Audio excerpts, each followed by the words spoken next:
me now tell you about the upcoming Amarnath Yatra. Massive security in place in Jammu Kashmir, especially in the Kashmir Rally. Amarnath Yatra is set to begin from the 3rd of July, especially after the recent terror massacre in Pahalgam. Authorities have rolled out a comprehensive security framework for the Yatra. Objective is clear: protect the pilgrims, thwart any potential threat along a long pathway. Security arrangements have been devised. Different groups and organizations, different teams of police and more have been ensuring that there are significant resources that are marshaled, strategies to counter any menace effectively. What does this mean? Look closely on your screen. There will be women commandos as much, distinguished by the notable performance in Operation Sindoor.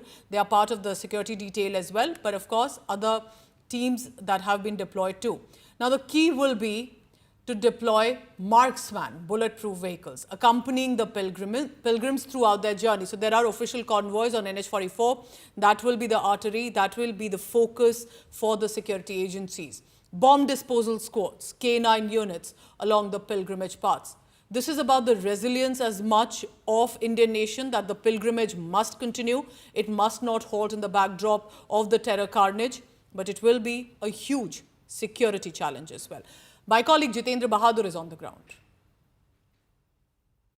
मैं इस वक्त डल lake में मौजूद हूं और यहां पर आपको तस्वीरें दिखा रहे हैं कि किस तरीके से सीआरपीएफ के जो कमांडोज हैं वो बड़े स्तर पर यहां पर सुरक्षा के इंतजाम दे रहे हैं। और पूरे आप देखिए कि जहां पर वैली क्यूएटी के जवान मौजूद हैं, इसके साथ साथ सीआरपीएफ का जो वाटर विंग है जो कि इस डल लेक में 24 घंटे यहां पर मौजूद रहता है। जो भी टूरिस्ट यहां पर आते हैं उनको पूरी तरीके से सुरक्षा दी जाती है। तो एक ये बड़ा कदम सीआरपीएफ के द्वारा यहां पर अपनाया जा रहा है और इसका मकसद ये है कि सुरक्षा में किसी भी तरीके की चूक ना हो। सुरक्षा के जो कड़े इंतजाम इस वक्त किए गए हैं उसमें सीआरपीएफ का वाटर विंग पूरी तरीके से यहां पर तैनात रहता है और इसका सीधा मकसद यह है कि सभी यात्रियों को पूरी तरीके से सुरक्षा दिया जाए। श्रीनगर सेक्टर के अंतर्गत जो सीआरपीएफ आते हैं उन्होंने अपने सुरक्षा को बहुत ही ज़्यादा पुख्ता कर रखा है।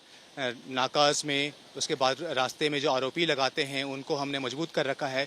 बडीज़ में डिप्लॉयमेंट कर रखी है। 24/7 हमने मूवमेंट मोबाइल पेट्रोलिंग बना रखी है। उसके बाद वैली क्यूएटी 24/7 हर स्थिति को निपटने के लिए तैनात खड़ी रखी है।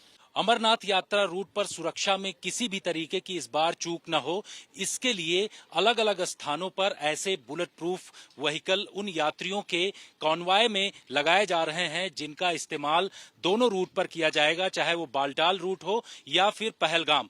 आप देख सकते हैं कि ये बुलेट प्रूफ गाड़ी जो कि मार्क्समैन के नाम से जानी जाती है और इसकी सबसे खास बात यह है कि इसमें सबसे ऊपर जो माउंट होता है वहां पर कमांडो मौजूद रहता है और जिसके पीछे 360 डिग्री कैमरा भी लगा रहता है, जिससे चारों तरफ जो अंदर कमांडोज बैठे हुए रहते हैं वो चारों तरफ देख सकते हैं। अगर सुरक्षा में किसी भी तरीके का खतरा आता है तो ये मार्क्समैन व्हीकल सीधे अंदर जो कमांडोज मौजूद रहते हैं वो वहां से फायर कर सकते हैं और इनके ऊपर कोई भी खतरा नहीं होता है क्योंकि ये पूरी तरीके से बुलेट प्रूफ गाड़ी है और जिसमें माइंस प्रोटेक्टेड व्हीकल भी है। ये अगर किसी भी तरीके से आईडी का इस्तेमाल टेररिस्ट करते हैं तो उसको भी ये पूरी तरीके से सह सकती है। यानी कि मार्क्समैन व्हीकल जो है वो अलग अलग स्थानों पर जो भी यात्रा रूट होगा वहां पर तैनात किया जा रहा है। वैली क्यूएटी भी अलग अलग स्थानों पर तैनात रहेगी, जिसके बारे में जानकारी मिल रही कि इनको जो यात्रा रूट है यानी कि सड़कों पर इनको पूरी तरीके से तैनात किया जा रहा है, जिसमें